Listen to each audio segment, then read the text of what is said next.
Hello friends, तो आज हम स्टडी करने वाले हैं न्यूटन्स लॉ ऑफ मोशन, यानी न्यूटन के गति का नियम क्या है। न्यूटन्स लॉ ऑफ मोशन यानी न्यूटन की गति का नियम क्या है। तो आइए हम देखते हैं। देखिए, न्यूटन का जो नियम है वो सबसे पहले न्यूटन ने अपनी पुस्तक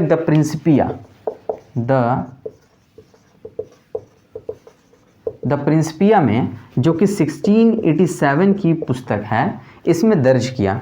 लेकिन सबसे पहले स्पीड को यानी गति को, मोशन को सबसे पहले परिभाषित करने वाले जो वैज्ञानिक थे वो गैलीलियो थे। कौन थे? गैलीलियो। इन्होंने मोशन को यानी गति को सबसे पहले परिभाषित किया। ये क्वेश्चंस आते भी हैं कि सब हु डिफाइंड स्पीड फर्स्ट, है ना। तो गैलीलियो ने सबसे पहले स्पीड को डिफाइन किया, लेकिन स्पीड को नहीं, मोशन को। और मोशन को सबसे पहले व्यवस्थित रूप से जो है नियम के रूप में अपनी पुस्तक द प्रिंसिपिया में न्यूटन ने प्रस्तुत किया। न्यूटन के गति के, जैसा कि हम जानते हैं कि 3 नियम हैं इसके। न्यूटन के गति के कितने नियम हैं? 3। फर्स्ट लॉ, सेकंड लॉ और यह है थर्ड लॉ। बिल्कुल ही आसानी से आपको समझ में आएगा ये तीनों लॉ क्या है। देखिए, फर्स्ट लॉ जो है, फर्स्ट लॉ ये है कि कोई भी वस्तु है, समझने की कोशिश कीजिए, कोई भी वस्तु है ना, ये ज़मीन में पड़ी हुई है या फिर कोई ऐसी वस्तु है जो कि मोशन में है, ठीक है ना, गति में है, यूनिफॉर्म स्पीड में है। तो इस नियम के अनुसार कोई भी वस्तु जो कि कहीं पे रखी हुई है, पड़ी हुई है या फिर मोशन में है, तो ये अपनी स्थितियों को बनाए रखना चाहती हैं। अगर ये पड़ी हुई है, ठीक है ना, कहीं पे एकदम बिल्कुल जो है रखी हुई है, ठीक है, उसमें कोई मोशन नहीं है, तो ये अपनी स्थिति को बनाए रखना चाहती है। और ये अगर वस्तु मोशन में है तो ये भी अपनी स्थिति को, यही स्थिति को, मोशन वाली स्थिति को बनाए रखना चाहती है, जब तक हम इस पर कोई बाह्य बल यानी एक्सटर्नल फोर्स लगा के जब तक हम इसको रोकने की कोशिश नहीं करते हैं, या फिर ये जो स्थिति इसकी स्थिरता वाली है, जब तक इसको फोर्स लगा करके हम मोशन में लाने की कोशिश नहीं करते हैं, तब तक ये अपनी स्थिति नहीं बदलती।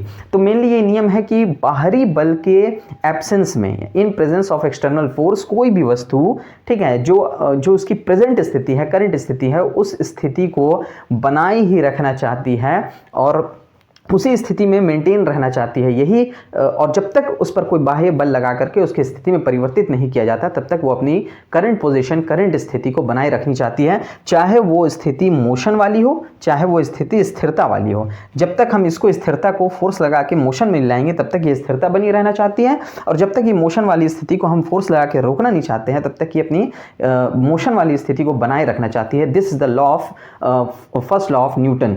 तो इसके बाद देखिए, इसका कुछ एग्जाम्पल्स भी हैं। जैसे हम किसी बस में हैं, अगर सफ़र कर रहे हैं, ठीक है ना, हम किसी बस में सफ़र कर रहे हैं, तो यात्री इसमें बैठा हुआ रहता है, हम बैठे हुए हैं, और बस अचानक जब चलना शुरू करती है तो हम पीछे की ओर झुक जाते हैं। वो क्यों झुक जाते हैं? ये स्थिति जो है न्यूटन के फर्स्ट लॉ को फॉलो करती है। देखिए, न्यूटन के फर्स्ट लॉ को गति के जड़त्व का नियम भी कहते हैं। जड़त्व का नियम क्या है? कि किसी भी बाहरी बल के एब्सेंस में, किसी भी बाह्य बल की अनुपस्थिति में कोई वस्तु अपनी पोजीशन को बनाए रखना चाहती है, स्थिरता वाली या गति वाली। जब तक उस पर कोई बाहरी बल लगा करके उसकी जो है मोशन में या फिर स्थिरता में परिवर्तित न किया जाए, तब तक वो करंट पोजीशन को बनाए रखना चाहती हैं।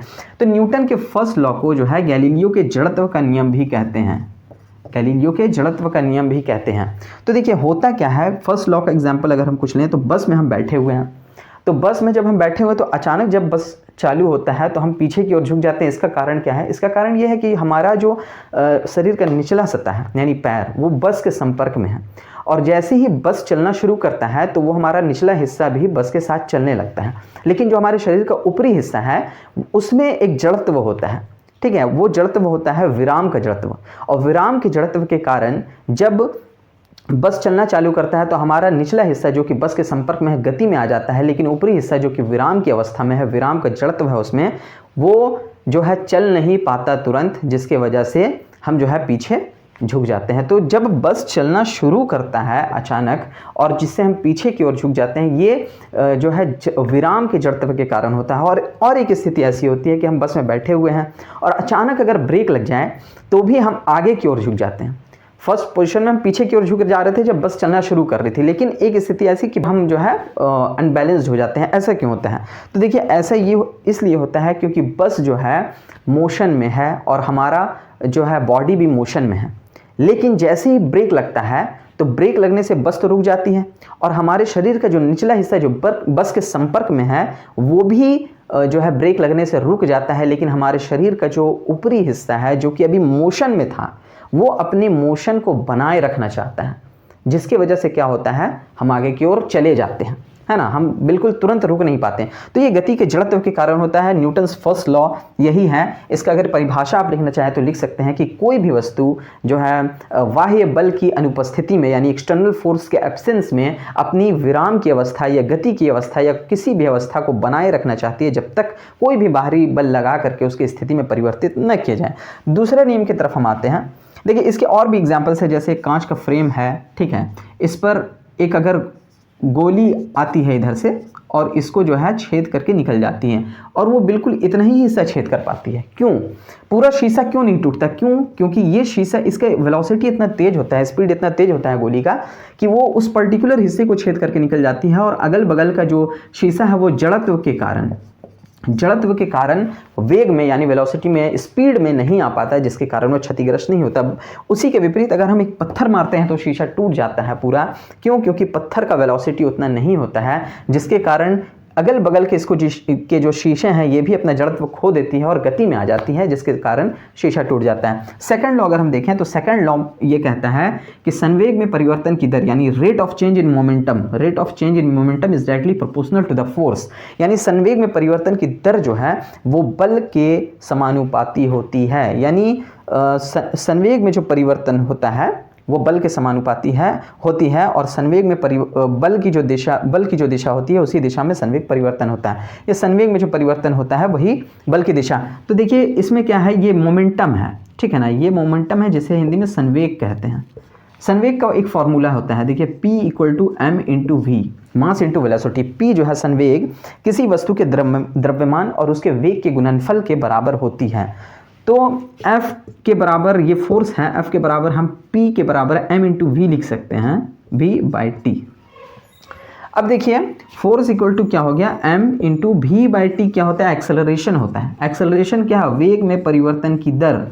वेग में परिवर्तन की दर को क्या कहते हैं, एक्सेलरेशन यानी त्वरण कहते हैं। तो इस तरीके से हम देखते हैं फोर्स का एक फॉर्मूला भी निकल करके आता है हमारे पास न्यूटन के सेकंड लॉ से। तो देखिए इसको एक और तरीके से परिभाषित किया जाता है कि किसी वस्तु में लगने वाला बल, ठीक है, किसी वस्तु में जितना बल लगता है वो उसके द्रव्यमान और उसके एक्सेलरेशन बल की दिशा में जितना त्वरण उत्पन्न होता है उसके गुणनफल के बराबर होता है वो फोर्स, और जो बल की दिशा में ही त्वरण भी उत्पन्न होता है। तो देखिए इससे हमको न्यूटन के सेकंड लॉ से हमें फोर्स का फॉर्मूला निकला। देखिए न्यूटन के फर्स्ट लॉ से बल की परिभाषा निकलती है और न्यूटन के सेकंड लॉ से बल का फॉर्मूला निकलता है, यानी फोर्स का फॉर्मूला निकलता है। इसी से हम फोर्स का यूनिट भी फाइंड कर सकते हैं। F = यूनिट में अगर देखें तो मास का जो है kg होता है यूनिट, और एक्सेलरेशन का क्या होता है, मीटर/सेकंड²। तो फोर्स का जो यूनिट होगा वो kg मीटर/सेकंड² होगा। एक्सेलरेशन अगर नहीं आपको समझ में आ रहा है तो एक्सेलरेशन क्या होता है, वेग में परिवर्तन की दर, अंतिम वेग माइनस प्रारंभिक वेग को अगर घटाते हैं, जैसे एक गाड़ी चलना शुरू हुई, ठीक है ना, तो स्टार्टिंग में उसका वेग कम था, आगे जाके उसका वेग कुछ अधिक हो गया, है ना, तो वो एक्सेलरेट हो गया। तो अंतिम वेग से जब हम प्रारंभिक वेग को घटाते हैं उस टाइम के रेट में, है ना, तो क्या होता है कि वो एक्सेलरेशन कहलाता है। x = v/t = मीटर/सेकंड/सेकंड, टाइम का सेकंड, तो मीटर/सेकंड²। ये क्या होता है, एक्सेलरेशन का फॉर्मूला है। तो एक्सेलरेशन का यूनिट होता है, एक्सेलरेशन का यूनिट हमने यहाँ पर पुट किया मीटर/सेकंड² और kg मीटर/सेकंड²। तो बल के न्यूटन के द्वितीय नियम से हमें बल का सूत्र यानी व्यंजक प्राप्त होता है। बल के प्रथम नियम से हमें बल की परिभाषा प्राप्त होती है। तीसरे नियम को सिंपली हम क्रिया प्रतिक्रिया का नियम कहते हैं। क्रिया प्रतिक्रिया, ये क्रिया प्रतिक्रिया का नियम क्या है, तो किसी भी थर्ड लॉ ऑफ न्यूटन क्या है कि किसी भी क्रिया के विपरीत और बराबर परिमाण में प्रतिक्रिया होती है।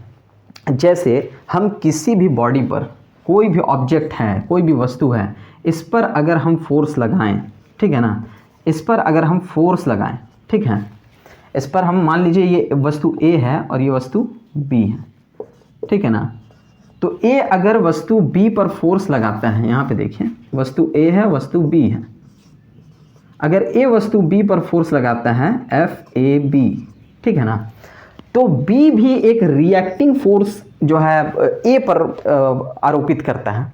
B पर जैसे ही कोई फोर्स आप लगाएं तो B भी A पर एक फोर्स लगाता है प्रतिक्रिया स्वरूप, तो वो फोर्स क्या होता है, FBA होता है, जो कि B A पर लगा रहा है, लेकिन ये नेगेटिव में होता है, ठीक है ना, लेकिन ये नेगेटिव होता है। तो न्यूटन का तीसरा नियम क्या है कि प्रत्येक क्रिया के विपरीत, है ना, विपरीत दिशा में समान परिमाण में प्रतिक्रिया होती है। जैसे इसके बहुत सारे एग्जाम्पल है, जैसे आप देखिए, मान लीजिए कि आपके बाइक का पेट्रोल ख़त्म हो गया, तो आप बाइक में बैठे बैठे बाइक को ठेलते हैं अपने पैर से, तो पैर से क्या करते हैं आप, अर्थ पर एक फोर्स लगाते हैं, तो इसके विपरीत अर्थ भी आपके पैर पर अर्थ के द्वारा एक फोर्स लगता है, जिससे कि गाड़ी आप आगे बढ़ा पाते हैं, तो वो फोर्स जो है प्रतिक्रिया बल होता है। तो ये भी न्यूटन के थर्ड लॉ, रॉकेट का लॉन्चिंग जो है ये भी न्यूटन के थर्ड लॉ पर आधारित है। जब रॉकेट जो है लॉन्च होता है, तब रॉकेट क्या होता है कि अर्थ पर बहुत ज़्यादा फोर्स लगाता है ना, बहुत ज़्यादा गैसेस फोर्स लगाती हैं, जिसकी वजह से इसको एक रिएक्टिंग फोर्स भी मिलता है, जिसके कारण रॉकेट जो है ऊपर की ओर उड़ता है। इसमें एक और फोर्स काम करता है, जैसे संवेग संरक्षण का नियम भी कार्य करता है रॉकेट में, लेकिन न्यूटन के तृतीय नियम से भी ये संबंधित है। तो क्रिया प्रतिक्रिया का नियम है, इसके बहुत सारे एग्जाम्पल हैं, है ना। जैसे मान लीजिए किनारे पर कोई नाविक जब रहता है, तो नाव से जब किनारे पर कूदता है, तो वो नाव पर पैर से अपने एक बल लगाता है, जिसके प्रतिक्रिया स्वरूप नाव से उसके पैर पर भी एक बल लगाया जाता है, जिसके परिणाम स्वरूप वो जो है उछल करके किनारे पर आ जाता है। तो ये जो है 3 लॉ न्यूटन के थे। आसान शब्दों में इसकी आप परिभाषा भी लग सकते हैं, परिभाषा भी मैंने बताया है, आप वीडियो में देख करके उसको लिख सकते हैं। तो संवेग में परिवर्तन की दर आरोपित बल के समानुपाती होता है, ये सेकंड लॉ है। थर्ड लॉ क्रिया प्रतिक्रिया का नियम है। तो यही न्यूटन का तीनों नियम था। Thank you. Please subscribe, please share, and please like.